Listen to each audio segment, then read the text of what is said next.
ఉపాయం ఉన్నోళ్ళు ఊళ్ళో ఏలుతారంటారు. అవును, ఇప్పుడు ఇజ్రాయెల్ అదే పని చేసింది. బలం బలగం తర్వాతి సంగతి. కొడితే దిమ్మ తిరిగి మైండ్ బ్లాంక్ అవ్వాల్సిందే. భారీగా బాంబులు సైనిక బలగం కాదు, శత్రువులు కొట్టాలంటే ఉపాయం కావాలి. అదే ఉపాయాన్ని ఆలోచించింది ఇజ్రాయెల్. ఇరాన్ను అడ్డంగా బుక్ చేసింది. ఇరాన్లోనే తిరుగుతూ వారినే బ్లాక్ చేశారు. ఆపరేషన్ రైజింగ్ లయన్ ఎలా సాగింది? ఇజ్రాయెల్ గూఢాచార సంస్థ మొస్సాద్ చేసిన భారీ సాహసం ఏంటి?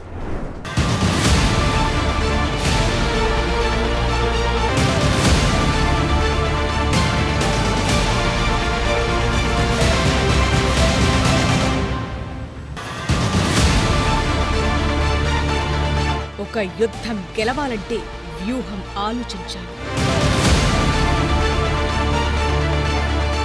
సరైన టైంలో అమలు చేయాలి. శత్రువును ఏమార్చాలి. సీక్రెట్ ఆపరేషన్ చేపట్టాలి. శత్రువుతో తిరుగుతూనే బోల్తా కొట్టించాలి. సరిగ్గా ఇజ్రాయెల్ అదే పని చేసింది. ఇరాన్ను అడ్డంగా బుక్ చేసింది. కొడితే దిమ్మ తిరిగి మైండ్ బ్లాంక్ అయ్యింది. ఇజ్రాయెల్ చేసిన ఆపరేషన్ మామూలుగా లేదు. ఒక హాలీవుడ్ మూవీకి ఏమాత్రం తీసిపోకుండా యాక్ట్ చేశారు. ఇరాన్ పై ఇప్పట్లో దాడి ఉండదు అన్న భ్రమలు కల్పించడానికి ఈ మధ్య చాలా కథలల్లారు. సోషల్ మీడియాలో వదిలారు. ఇక ఇజ్రాయెల్ రిలాక్స్ అయిందని ఇరాన్ సుప్రీం లీడర్ను కంప్లీట్ గా నమ్మించారు. అలర్ట్ లెవెల్ తగ్గించారు. మొత్తంగా ఇరాన్ను ఫూల్ చేసేసింది ఇజ్రాయెల్.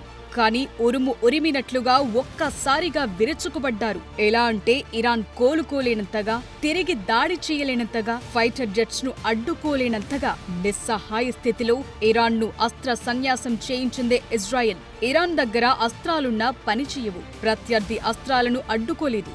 అలా తయారైంది సిట్యువేషన్. ఇదంతా ఇజ్రాయెల్ మాస్టర్ స్ట్రాటజీతోనే సాధ్యమైంది. అసలు ఇరాన్పై దాడి చేసే కంటే ముందు ఇజ్రాయెల్ మిస్లీడింగ్ స్ట్రాటజీని అమలు చేసింది. నెతన్యాహు ఫేక్ వెకేషన్ నుంచి మొసాద్ డ్రోన్ ట్రాప్స్ వరకు ఇరాన్ను కన్ఫ్యూజ్ చేసి సర్ప్రైజ్ అటాక్ తో బోల్తా కొట్టించారు. ఆపరేషన్ రైజింగ్ లయన్ ఒక super strategic military master plan లో భాగం. ఇరాన్ను బోల్తా కొట్టించడానికి ఇజ్రాయెల్ ఉపయోగించిన మిస్లీడింగ్ టాక్టిక్స్ ఎలా పనిచేశాయో పాయింట్ టు పాయింట్ ఇప్పుడు చూద్దాం. Point number 1, Netanyahu fake vacation drama. Israel ప్రధాని బెంజమిన్ నెతన్యాహు జూన్ 12న ఒక beach vacation tour plan announce చేశారు. అది కాస్త నెతన్యాహు ఫుల్ రిలాక్స్ మోడ్ లో ఉన్నారని సోషల్ మీడియాలో వైరల్ అయ్యింది. ఇరాన్ ఇంటెలిజెన్స్ కూడా ఈ కట్టుకథను నమ్మింది. కానీ ఇది ఒక పెద్ద డ్రామా. నెతన్యాహు ఎక్కడికి వెళ్లలేదు. జెరూసలేంలోని సీక్రెట్ వార్ రూమ్ లో ఉండి ఆపరేషన్ రైజింగ్ లయన్ ను లీడ్ చేశారు. నెతన్యాహు ఆడిన ఈ ఫేక్ వెకేషన్ డ్రామా ఇరాన్ ను స్లీప్ మోడ్ లో ఉంచడంలో సక్సెస్ అయ్యింది.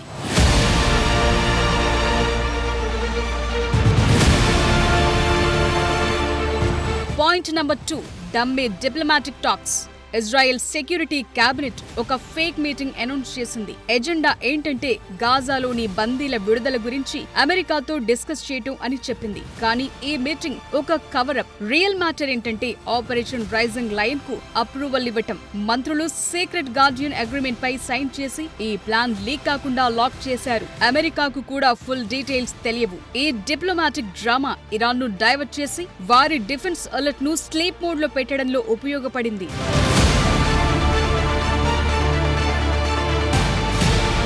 Point number 3, Mossad secret intelligence game. Israel గూఢాచార సంస్థ మొసాద్ ఈ ఆపరేషన్ లో గేమ్ చేంజర్. గత కొన్నేళ్లుగా మొసాద్ ఇరాన్ లోపల సీక్రెట్ డ్రోన్ బేస్ లు సెటప్ చేసింది. ఈ హైటెక్ డ్రోన్లను సామాన్య జనం వాహనాల్లో దాచి ఉంచి ఇరాన్ రాడార్ సిస్టమ్స్ ను బైపాస్ చేశారు. జూన్ 13 అర్ధరాత్రి ఈ డ్రోన్లు యాక్టివేట్ అయ్యాయి. Iran S-300, బవర్ 373 air defence systems ను టార్గెట్ చేసి బ్లాస్ట్ చేశాయి. ఈ stealth move Israel fighter jets కు ఫ్రీ ఎయిర్ స్పేస్ ఓపెన్ చేసింది. ఇరాన్ ను కంప్లీట్ గా షాక్ లోకి నెట్టింది.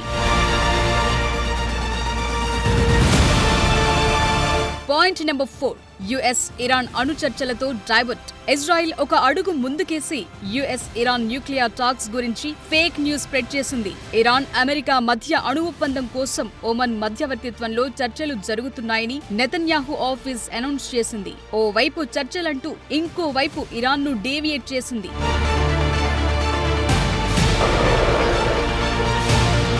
Point number 5, Iran military leader strap. Israel ఒక మాస్టర్ స్ట్రోక్ ప్లే చేసింది. Iran air force top commanders ను ఒక ఫేక్ మీటింగ్ కు రప్పించింది. ఇజ్రాయెల్ సెక్యూరిటీ ఆఫీషియల్ ప్రకారం ఇరాన్ మిలిటరీ లీడర్స్ సమాచారం కలెక్ట్ చేసి వారిని ఇన్ఫ్లుయెన్స్ చేశారు. ఈ ట్రాప్ లో Iran revolutionary guards chief Hossein Salami, military commander Mohammad Bagheri, ఇద్దరు న్యూక్లియర్ సైంటిస్టులు ట్రాప్ లో ఇరుక్కున్నారు. ఈ మీటింగ్ కు వీరు రాగానే టార్గెట్ చేసి హతమార్చింది.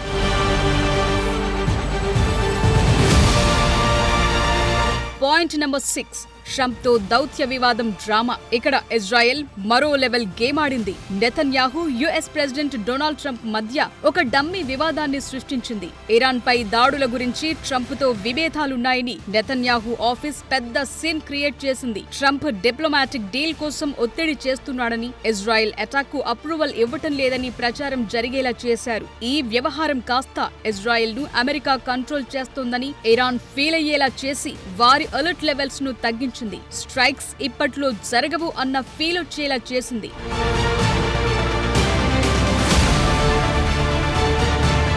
పాయింట్ నెంబర్ 7, సంక్షోభంలో ఇజ్రాయెల్ ప్రభుత్వం డ్రామా.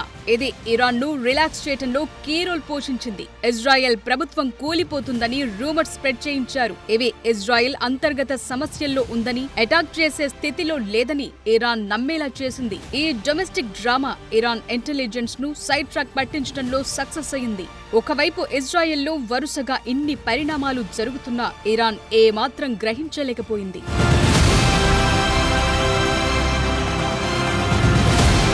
ఇజ్రాయెల్ గతంలో ఇలాంటి టాక్టిక్స్ ప్లే చేసింది. అయినా సరే ఇరాన్ మళ్లీ ఎలా నమ్మిందో వారికే తెలియాలి. ఈ మిస్లీడింగ్ టాక్టిక్స్ తో ఇజ్రాయెల్ పై చేయి సాధించింది. ఇరాన్ చేతులెత్తేసింది. Iran air defence systems down అయ్యే వరకు వారికి అటాక్ గురించి క్లూ లేదంటే అర్థం చేసుకోవచ్చు.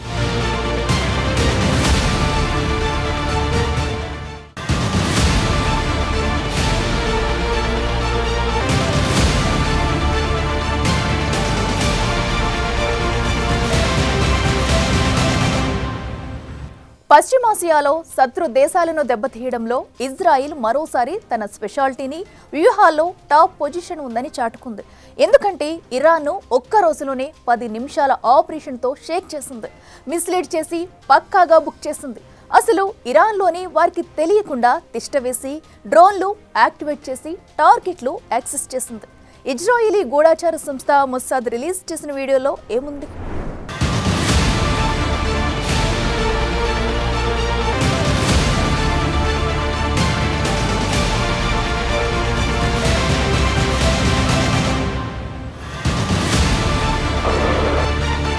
ఒక్కసారి ఈ వీడియోస్ చూడండి. ఇవి మొసాద్ రిలీజ్ చేసిన వీడియోలు. తమ ఆపరేషన్స్ గురించి చాలా అరుదుగా ఇలాంటి వీడియోలను రిలీజ్ చేస్తుంది మొసాద్. ఇరాన్ కు చెందిన ఎయిర్ డిఫెన్స్ సిస్టమ్ S-300 ను ఎలా పేల్చేస్తున్నారు?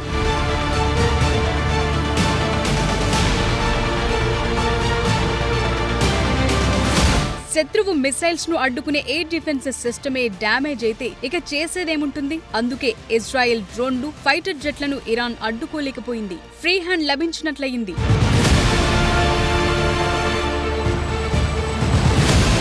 ఇవి మరిన్ని వీడియోలు. మొసాద్ కోవర్ట్ ఆపరేషన్, ఇరాన్ బేస్లను స్టడీ చేయటం, పేల్చేయటం. ఇది జూన్ 13న జరిగింది. చూసారుగా, ఇరాన్ పై లేటెస్ట్ గా చేపట్టిన ఆపరేషన్ రైజింగ్ లయన్ కోసం చాలా రోజుల నుంచే ఇజ్రాయెల్ గేమ్ ప్లాన్ రెడీ చేసింది. ఇరాన్ న్యూక్లియర్ ప్రోగ్రామ్, సైనిక బలాన్ని దృష్టిలో పెట్టుకుని మాస్టర్ స్ట్రాటజీతో ముందుకెళ్లింది. ఆవేశం కాదు, ఆలోచనకు పదును పెట్టింది. బలం బలగం కాదు, ఇంటెలిజెన్స్ ను నమ్ముకుంది. ఇందుకోసం అవసరమైన ఆయుధ వ్యవస్థలు, పరికరాలు, కమాండోలను రహస్య మార్గాల్లో ఇరాన్లోకి తరలించడంలో ఇజ్రాయెల్ గూఢచార విభాగం మొసాద్ కీ రోల్ పోషించింది. ఇరాన్ రాజధాని టెహ్రాన్ కు అత్యంత సమీపంలోనే వారికి తెలియకుండానే డ్రోన్ బేస్ ను ఏర్పాటు చేసుకుందంటే ఇజ్రాయెల్ తెలివికి హ్యాట్స్ ఆఫ్ చెప్పాల్సిందే. అత్యంత ఖచ్చితత్వంతో పనిచేసే వెపన్స్ ను అక్కడికే చేర్చింది. ఆపరేషన్ రైజింగ్ లయన్ మొదలు కాగానే ఇక్కడి నుంచి డ్రోన్లను రిమోట్ తోనే ప్రయోగించి ఇరాన్ మిసైల్ బేస్లను డ్యామేజ్ చేసింది. చేసింది. ఈ మధ్య ఇరాన్లోని ఎయిర్ బేస్ దగ్గర ఇజ్రాయెల్ కమాండోలు దాడులు చేశారు. ఆ తరువాత ఫైటర్ జెట్స్, మిసైల్స్ తో ఇరాన్ అణుశుద్ధి కేంద్రాలు, సైనిక స్థావరాలు, మిలిటరీ బేస్లపై విరుచుకుపడింది. మొత్తం 5 దశల్లో దాడులు చేసినట్లు ఇజ్రాయెల్ సైనిక వర్గాలు చెప్తున్నాయి.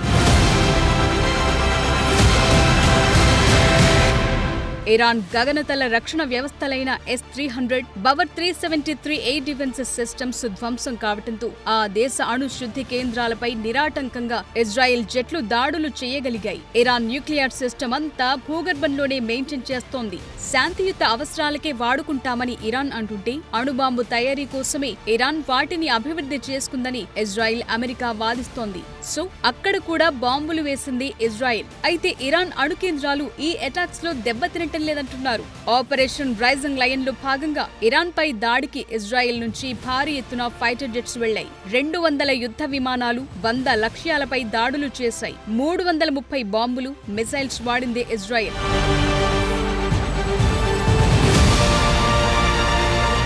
గతేడాది ఏప్రిల్, అక్టోబర్లలో ఇరాన్ పై దాడులకు ముందు కూడా ఇజ్రాయెల్ గూఢచారి విభాగం మొసాద్ కోవర్ట్ ఆపరేషన్లు నిర్వహించింది. 2018లో ఇరాన్ అణు రహస్యాలను ఈ నిఘా సంస్థ సీక్రెట్ గా సేకరించింది. దీంతోనే టెహ్రాన్ అణు ఒప్పందాన్ని ఉల్లంఘిస్తోందని ప్రపంచానికి చూపించింది. 2022లో నిర్వహించిన మిలిటరీ ఆపరేషన్లో ఇరాన్ కు చెందిన 100 డ్రోన్లను ధ్వంసం చేసింది. 2023లో కూడా మొసాద్ తమ దేశంలో ఇలాంటి ఆపరేషన్ నిర్వహించినట్లు ఇరాన్ ఆరోపించింది. 2020లో ఇరాన్ అణు శాస్త్రవేత్తను మొసాద్ టీం హతమార్చిందంటున్నారు.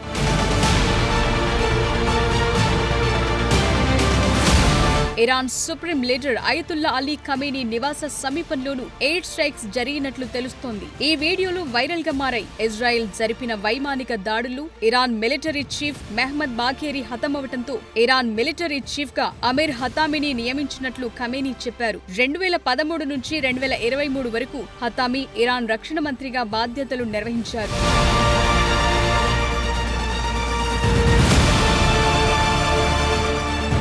ఇరాన్ పై ఇజ్రాయెల్ దాడుల నేపథ్యంలో అమెరికా అధ్యక్షుడు ట్రంప్ ఇరాన్ను మరోసారి హెచ్చరించారు. తమతో అణు ఒప్పందం చేసుకోకపోతే ఇజ్రాయెల్ దాడులు మరింత తీవ్రమవుతాయన్నారు. పరిస్థితి చేయి దాటకముందే దీనిపై నిర్ణయం తీసుకోవాలన్నారు. ఇజ్రాయెల్ దాడుల గురించి తమకు ముందే తెలుసన్నారు ట్రంప్. అయితే ఈ దాడుల్లో తమ ప్రమేయం లేదని అమెరికా వివరణ ఇచ్చుకుంది. ఇరాన్ ఏదైనా ప్రతీకార దాడులకు పాల్పడితే దాన్ని ఎదుర్కొనేందుకు తమ సైన్యంలోని సెంట్రల్ కమాండ్ సిద్ధంగా ఉందని, అమెరికా తనను తాను కాపాడుకోవటంతో పాటు ఇజ్రాయెల్ ను కూడా రక్షించేందుకు రెడీ అన్నారు ట్రంప్. సో ఇజ్రాయెల్ చేపట్టిన తాజా ఆపరేషన్ మిస్లీడింగ్ టాక్టిక్స్ వల్ల ఇరాన్ న్యూక్లియర్ ప్రోగ్రామ్ 2-3 ఏళ్లు వెనక్కు వెళ్లినట్లయింది.